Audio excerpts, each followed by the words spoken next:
आज शाम को वडोदरा शहर के समा इलाके से एक खुली जगह से कंकाल पाया गया था। तब इस मामले ने पूरे इलाके में हड़कंप मचा दिया था। हालांकि अब जो जानकारी सामने आई है उसके मुताबिक ये कंकाल एक बंदर का है। दरअसल जैसे ही कंकाल मिलने की जानकारी मिली, वहां पर पुलिस की टीम पहुंची थी और साथ ही पशु चिकित्सक की ओर से भी वहां पर जांच की गई। तब ये जो कंकाल है वो बंदर का होने की बात सामने आई है। पुलिस विभाग की ओर से पशु चिकित्सक को तुरंत ही घटनास्थल पर बुला लिया गया था और उनका अभिप्राय लिया गया था।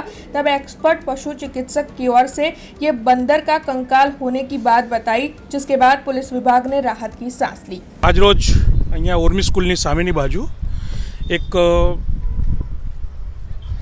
વાંદરાનું હશે વાંદરાનું કંકાલ મળી આવેલ છે કે જેની ઉંમર આશરે 4-5 વર્ષની હોઈ શકે અને એના દાંત પરથી એવું માલુમ પડે છે કે આ વાંદરાનું જ છે।